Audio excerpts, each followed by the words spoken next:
First of all, thank you everyone for joining this session, and thank you to the organizers for giving me an opportunity to speak in front of you. And this is a very interesting topic, and somewhere while doing our other development efforts, we forgot to bring in or break the silo with the UX innovation teams, where we actually are dealing with user experiences and trying to generate a product worthy for users to invest their money in.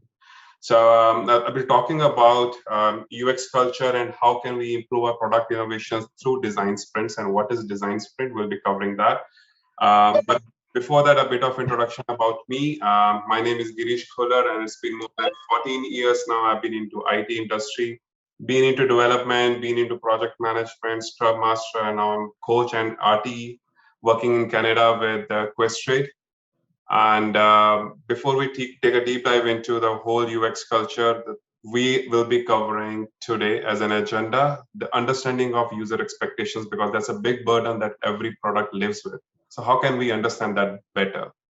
We'll try to formulate a problem statement around it, so that by the end of this session, within the next 35 or 40 minutes, we can have some ideas in our mind that yes, this is a problem and these are the steps we can tackle it incrementally. And it will allow us to what are the different ways in which we can connect to our users and understand their expectations, not through business mindset but with a user mindset. And we'll have a short case study. We'll go through the case study that how an industry from robotic understood user expectations and delivered an amazing product. So we'll be covering that all up. And I see there are a lot many people, and I don't want to have go through the chaos of breakout rooms, because if there are any questions, please feel free to ask me. I can stop at the moment and we can go through those questions, or else I can finish 5 minutes early and we can spend the time on questions and answers. Sure, we can absolutely, it's your call. We can absolutely do it that way. And so guys, on the chat, if you have any question, just put Q behind it, and then so that at the end of the section, we can just go through them. Yeah. Or you can send, if you want to send it to me direct, or you can just put Q on it and then your question, so that when Girish is done, we all can go through it. Thank you. Go ahead, Girish. Thank you. Okay, let's start, and let's start with an acronym. So it's a good way to start a workshop on. Like, it's an acronym, VUCA, and VUCA is a very important term to understand while we are talking about our product expectations, and we also need to understand that why we have ended in the world of VUCA. So let's try to uncover VUCA, where V stands for volatility, because the kind of situations we are living in, the challenges we are up to, they are quite unexpected, and they are for unknown duration. Like COVID, for an example, is too volatile. We don't know when we are coming out of it, and every other day we have a new challenge facing towards it. So it is very hard to understand that what kind of preparedness we need to deal with it. And similar volatility exists when we work on the products through our development team and we try to generate something for user experience. The next we have is uncertainty. Now, because there is no prerequisite or preparedness that we can prepare ourselves for, so there are no concrete trends, which makes it very difficult for us to establish what is going to happen next. What decisions I'm taking today, will my customer be happy with those decisions or not? We have to live with that uncertainty. That leads to the third component of VUCA, that is complexity. Because it is too much volatile, it is too much uncertain, that makes a system complex, that even a simple solution we are working towards, because there are a lot of expectations we are trying to deal with, either through communication loss, we end up with a lot of assumptions that make our outcome expectations uncertain, and complexity arise, and we need something to deal with that empirically. Because of all these components, we end up in ambiguity, because there is a lot of handoffs, even the visions or requirements, it goes through multiple people. And the more it travels across people, the more communication loss occurs, which results into ambiguity, like what is the desired outcome we are looking for. And just because of these uncertainties, we ended up in the, is that why we ended up in the VUCA culture? No, it is because we had a paradigm shift. Earlier, we were living in the culture of enough, but that is not enough anymore. Now we are living in a culture of more, And I have a very good example to showcase that to you guys. Like 2 weeks before or 3 weeks before, I get a flyer from my car dealership, Acura, that sale of 2022 model is on and I can go and avail it. Then I check my calendar. Am I not in 2021? Because it's just 4 months back I started 2021. It's just the culture of enough is not there. This culture of more that is asking us to go for a 2022 thing when we are still living in 2021. We are not satisfied. There are so many expectations that we have. So we need to continuously innovate our product so that we can sustain in this culture of more.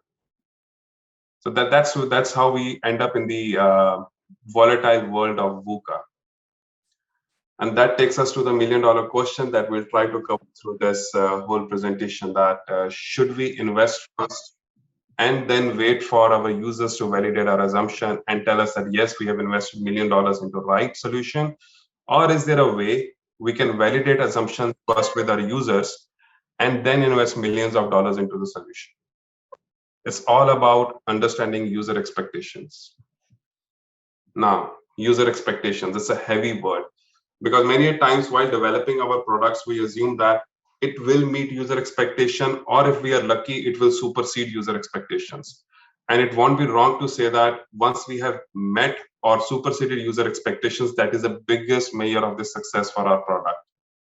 But understanding user expectation always feels like I am rolling up a big stone over a steep hill. And as I mentioned, that if we are lucky enough, we meet those expectations, it feels like we just climb Mount Everest. But does it have to be that difficult? Does it always have to feel like climbing the Everest when understanding a product expectation with the user lens? Or do we need to guess our user expectation for every product that we deliver? Or if in the terms of fairy tales, do we need to kiss a lot of frogs before we find a right prince? So there are a lot of uncertainties. So how can we deal with them? The next slide, I'm going to touch base on an image which is decades old. I hope everybody has seen this image. Like, it's floating in agile world from like so many decades. And it was first published in 1970. But it still proves to be valid in current scenario where we are moving towards agility at faster pace. But why it holds a true value even now? Because it conveys a different message to different people. It depicts that there is a huge gap what user expects and what user gets in the product.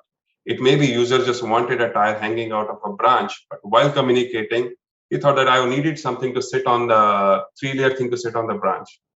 Or we can interpret in this way: user wanted image A, but because of communication loss, we delivered image E. So it could be taken in any way. And it clearly depicts that there is a big expectation or assumption that we live with while we deliver our products. And through our agile transformations or other transformation journeys, we try to reduce the gap by just doing agile. But that is not enough. We need to embrace that agility in our thought process, in our ways of working, the way we are defining the product, the way we are empathizing with the users, the way we are having frequent feedback loops. Yes, we need a transformation, but that transformation has to be from doing agile to being agile, where we can look into user expectation not from business lens, but from a human-centric solution point of view. That whether my solution that I'm delivering, will it be helpful for the user to consume it or not? Like, any questions so far you guys have? There's a comment on the says this was shown for the first time that I got an agile client, but it's so effective as a visual. Absolutely. Yeah. Yeah. So I'm just figuring out. Okay, I need to send a message. Just bear with me, please. Let me open the chat. Okay, if you guys can go to this menti.com and put in the code. The thing we are trying to cover is what kind of challenges do you generally face when you try to innovate the product or the continuous exploration cycle of the product? Like, do you go to your leadership and say that, oh, we need to improve on design thinking part? Don't worry, somebody in the team is taking care of it. What kind of challenges you see your enterprise feel, or being a team member, you foresee during your product enhancements? Please go ahead and put in your 1 or 2 comments over there. Even one word would be suffice.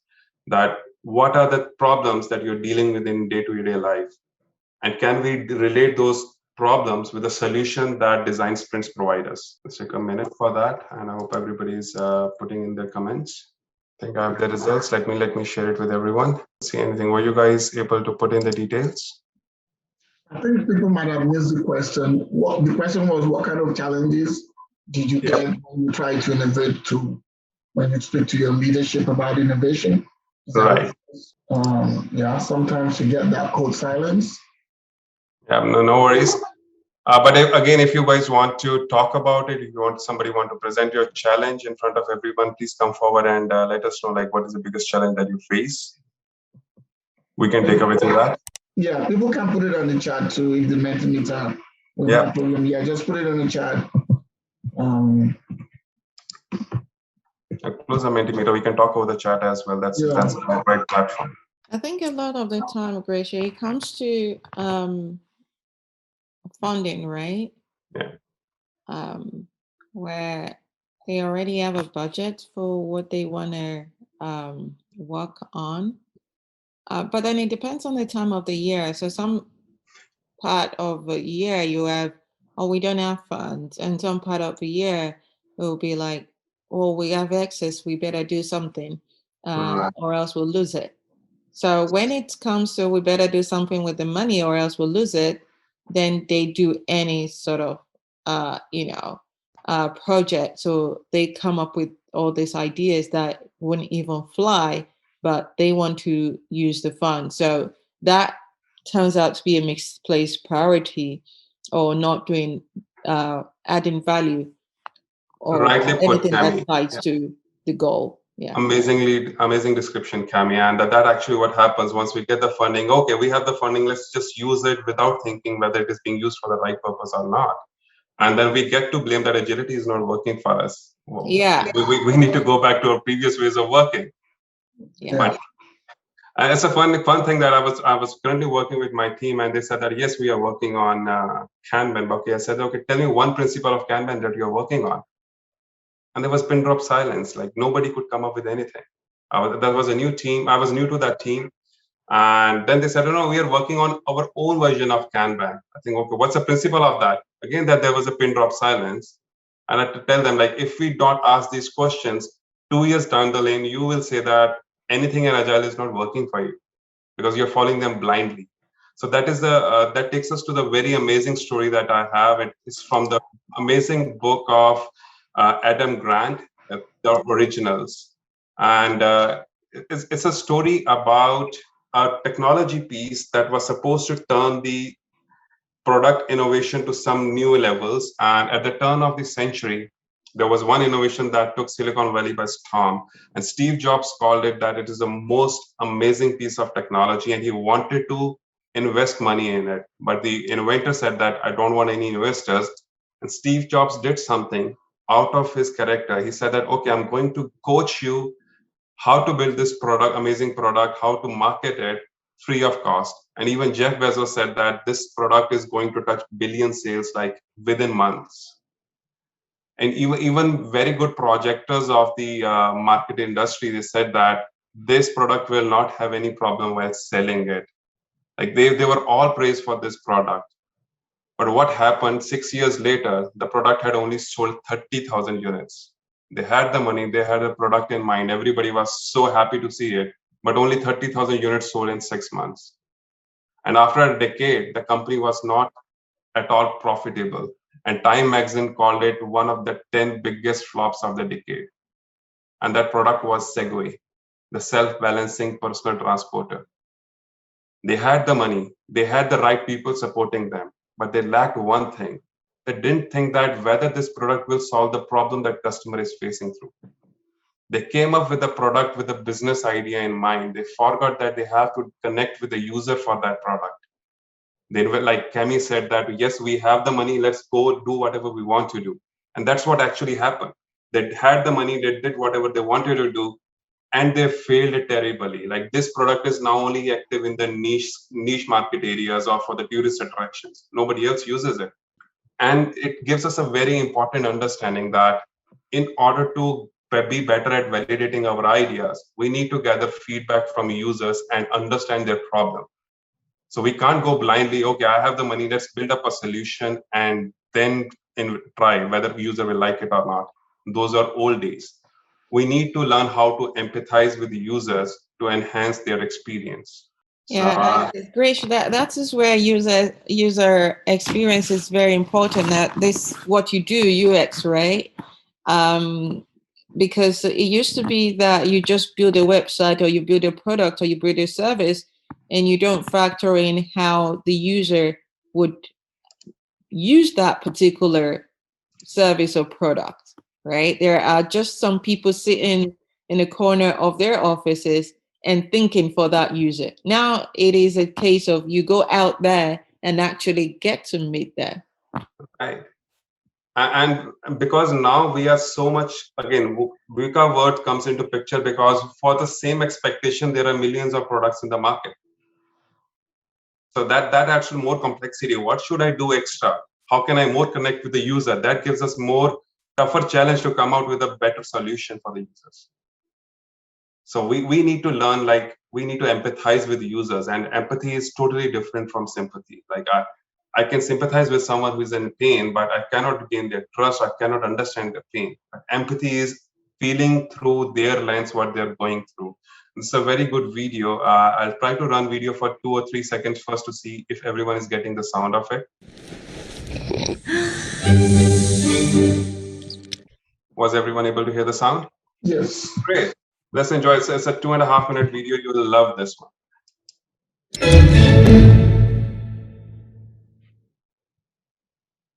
So what is empathy, and why is it very different than sympathy? Empathy fuels connection. Sympathy drives disconnection. Empathy, it's very interesting. Teresa Wiseman is a nursing scholar who studied professions, very diverse professions where empathy is relevant, and came up with 4 qualities of empathy. Perspective taking, the ability to take the perspective of another person or recognize their perspective as their truth. Staying out of judgment, not easy when you enjoy it as much as most of us do. Recognizing emotion in other people and then communicating that. Empathy is feeling with people. And to me, I always think of empathy as this kind of sacred space when someone's kind of in a deep hole and they shout out from the bottom and they say, I'm stuck, it's dark, I'm overwhelmed. And then we look and we say, hey, you climb down. I know what it's like down here, and you're not alone. Sympathy is, ooh, it's bad, no, you want a sandwich? Empathy is a choice, and it's a vulnerable choice, because in order to connect with you, I have to connect with something in myself that knows that feeling. Rarely, if ever, does an empathic response begin with at least. Yeah. And we do it all the time. Because you know what? Someone just shared something with us that's incredibly painful, and we're trying to silver lining it. I don't think that's a verb, but I'm using it as one. We're trying to put the silver lining around it. So, I had a miscarriage. Oh, at least you know you can get pregnant. I think my marriage is falling apart. At least you have a marriage. John's getting kicked out of school. At least Sarah is an A student. But one of the things we do sometimes in the face of very difficult conversation is we try to make things better. If I share something with you that's very difficult, I'd rather you say, I don't even know what to say right now, I'm just so glad you told me. Because the truth is, rarely can a response make something better. What makes something better is connection. So, yep, that was it. Girish, you know what the next question is? Yeah. Is there a link to this video? I'm going to put it over there. Just give me a second. Give me a second. I'm going to put it over there. It's for everyone. Thank you. Yeah. So what was the takeaway? Like, do we empathize when we talk about user experience in our day-to-day life, or we just blindly follow somebody's acceptances or somebody's email order, that authority that this has to be done? Absolutely. Just like Emily said, we just follow. We don't really think that deep about it now. It's really it's funny So thinking about it now. Yeah. yeah. So in user experience, it becomes really crucial to develop and refine the skills where we can address the rapid changes in user behaviors. We need to develop empathy with user, which is a non-linear ideology. There's no process to develop empathy. Yep. And as rightly mentioned, we follow business vision and goals for the product rather than using what customers looking out for it. So empathy development is the iterative process in which we need to understand users. We need to challenge our assumptions and redefine the problems as opportunities and come up with an innovative solution. So design thinking is an human-centric iterative process which helps us to embrace empathy in our solutions. And because it starts with that word, the first word, empathy, draws on our ability as a researchers or designers to see the world through other people's eyes, not by saying at least we are giving you something, but I understand what it feels like to be in this deep hole. Let me switch a light for you. So that is what empathy is. And would we do this by putting our preconceived ideas on a side? We adopt humility and we choose to understand the ideas, thoughts, and needs of others rather than following a blind business vision and goals for the product. So this will help us understand like how design thinking as a nonlinear ideology helps us to gain empathy and come up with a good solution. With design thinking, we learn to understand, empathize, and we understand that how important it is for a design to be human-centered so that we have a deep understanding why we are doing this change. It's not we are blindly following someone.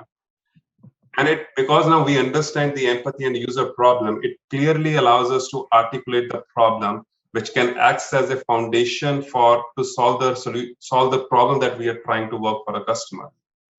Now we understand we have a human-centered mindset. We have a clear problem.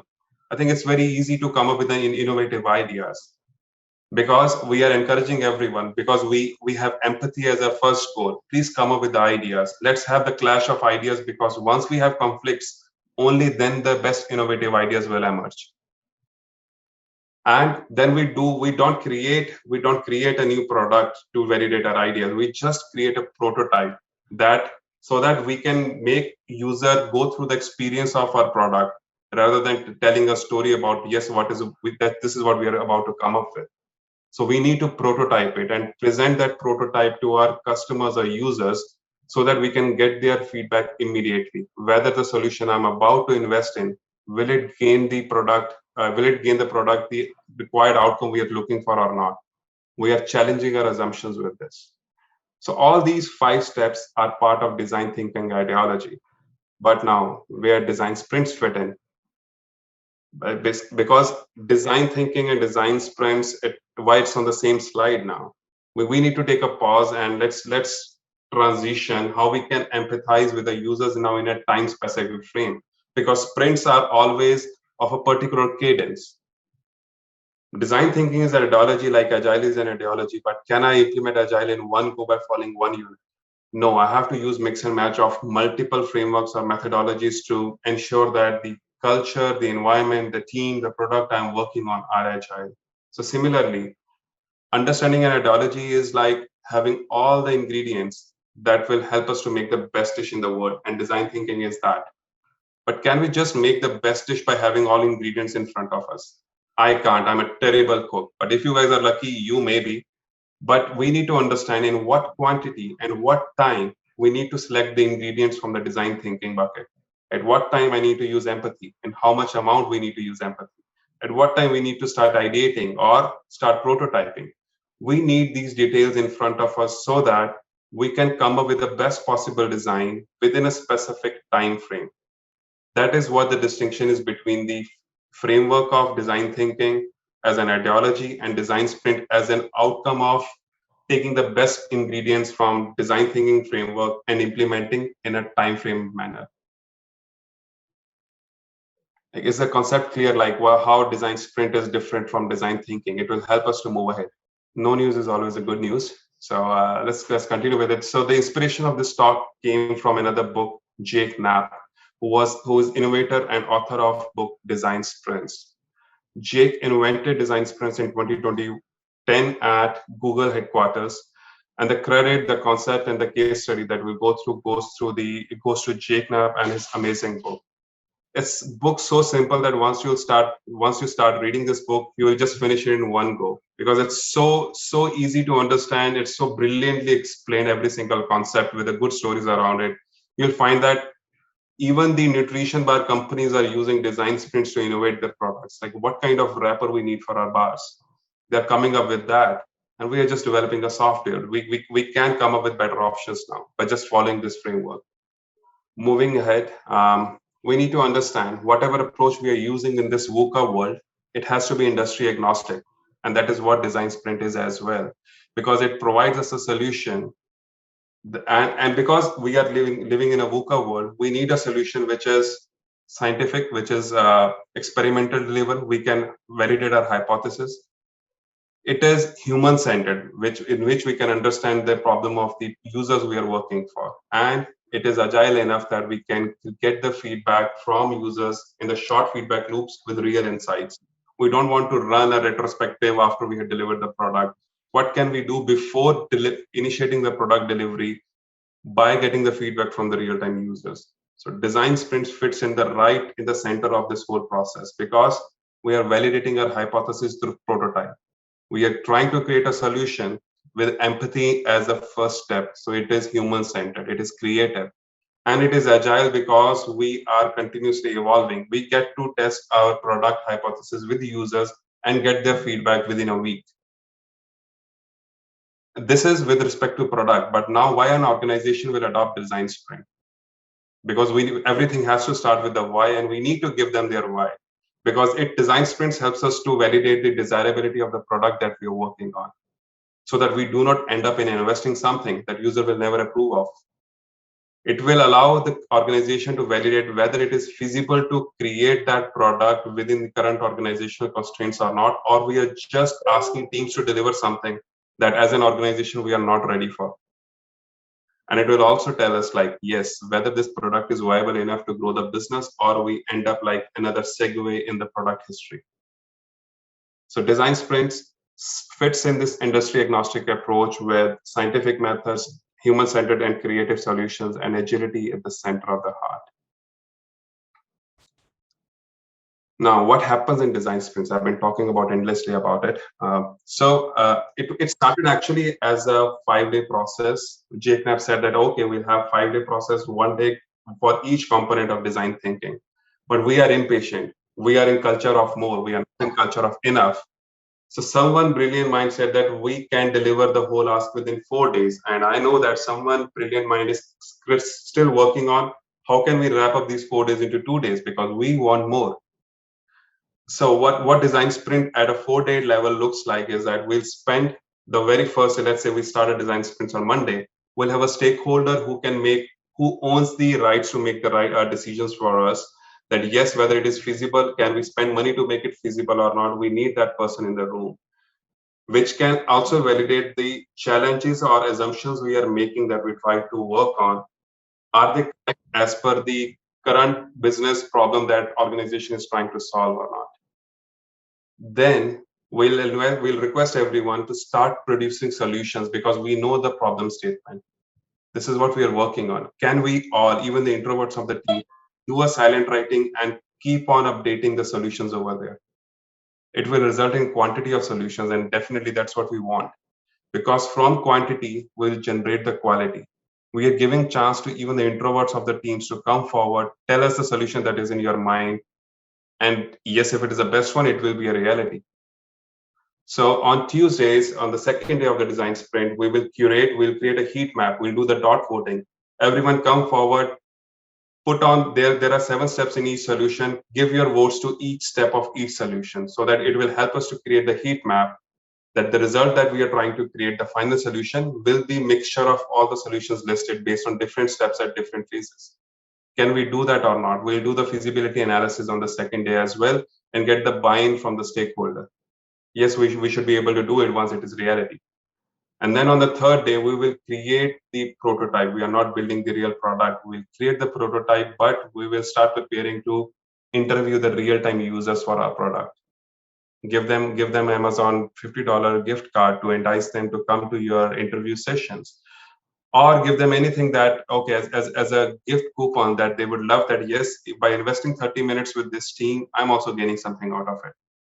But by spending $50, you are saving $50 million on a wrong solution to be implemented. So it's a good call if you do so. And on the last day, we'll test our prototype with 5 users, we'll gain their feedback, and we'll create our product backlog based on the feedback that we have received. We are not blindly following someone, okay, I went to interview one user, I created a backlog. No, we are at least interviewing 5 users based on a prototype created. We'll understand their problems, the experience that they are going through, that will define our product backlog. That is design sprint for us. Any questions so far, or anything that you guys want to discuss? And if I try to tie it back to the design thinking philosophy, so on Monday we are trying to deal with empathy. We are trying to cover not even empathy. We are going to the next part of that as well. Just sorry. Okay, where is design thinking? Okay, we are trying to cover empathy, and we are framing the problem. We are generating quantity of solutions. On Tuesday, we are ideating and clashing. Okay, we're creating a heat map, which is a mixture of all the solutions that we have. We are taking into every single idea that team has invested in into account, give them a due diligence, and come up with a good solution that is human-centric in nature. And then on third day, we are doing the prototype, and in the fourth day, we are testing the prototype with real-time users. So design sprints is following what design think has come up with, but in a time-framed manner. Girish, what has been your experience of marrying those two together? And I know design sprint is more of a lean UX, right? What has been your experience just doing one of each of the stages of the design thinking within 5 days? So initially it was quite a challenge to make everyone understand the benefit about it. So like because they were already using design thinking in my previous organization, but it was continuous. It was never ending process. We did not have any right stop. Okay, this is the time we need to look into the feedback and give the discussions to our product team that this is how product backlog has to be created. So that was a big challenge. With design sprint, once they understood that, yes, it is like we are creating a sprint around our whole structure, and we are looking for a specific outcome after every week. So we are reducing the risk. Once I sold that part of the idea that we are limiting the risk with the solution that we are creating, and we are getting more frequent updates or feedback from our real-time users, then they understood that yes, there is some benefit in it. And again, the components were the same, the people remained the same, but it created an avenue where developers can come and be part of the design innovation as well. Because at the end, they will be implementing it, not only the UX team. So we are breaking that silo with this. I'm even bringing my architecture to design sprint, like whatever we are trying to create, is it architecturally feasible in this organization or not? Please let us know before we fail. And there's a question there. It says, what happens on Friday, and is there time box for each day event? Okay, yeah. So since it was supposed to be a 5-day design sprint, now it has been innovated to 4 days. So Friday you can have your party, or you can work on the feedback and give right approach to the development team for the product backlog. So the time box is there is 8 hours, and there will be a facilitator for design sprint who will be running the show for you. So on the first day, we need to have the outcome that within first 3 hours, we have formulated a problem. Within the next 5 hours, we have quantity of solutions being created by everyone. So we need to have mural board created or Miro boards created in that way virtually. Or when pre-COVID, we used to do that in a room where everyone is sitting together, and on the boards, they have marked their areas and creating their solutions. Similarly, on the next day, we are not doing anything. We are just looking through each solution. We are discussing each solution in detail and then doing the dot voting. So the next day outcome is in 8 hours, we have to come up with the solution that we can implement in the prototype. And third day, 8 hours, we are totally depending, we are creating the prototype, nothing else. And on the last day, we'll be doing the interviews. Like it could be 30-minute session for 5 interviews. It will be done in half a day. But if you want 1 hour interview and you have a good amount of questions or marketing people supporting you in that, you can even have 1 hour interview. So it can last for 5 days on the last day. So the outcome of a design sprint will be that prototype, right? Yes, the feedback based on the prototype we created, which will act as an input to the product backlog. Okay. Yeah. Are there any other? Okay, so I said, yeah, I had a prototype, and it with the design sprint also. I'm looking at for other outcomes. It gives more clarity, right, into what we have to do in the future on that product. Now, for the people involved in that sprint, aside the developers, who else is an important person in that meeting? I think I must have missed the first part. I'm sorry. So there will be stakeholders who can help you take the right decision, and then there is architect, enterprise architect, who can validate whether whatever solution you are coming up with, whether it fits the current architecture of the organization or not, whether it says that feasibility, it touches the feasibility part of it, whether we can create it or not. Creating a prototype is easy. We are not creating anything out from a system. It's just that we need to ensure once user gives us a go ahead, can we create it within the current system or not? So we need to have architect. We need to have a person who has vested interest in this product. If there is a conflict, that person can help and break the conflict for the team. Thank you Does very that much. answer? Yes, that does. Great.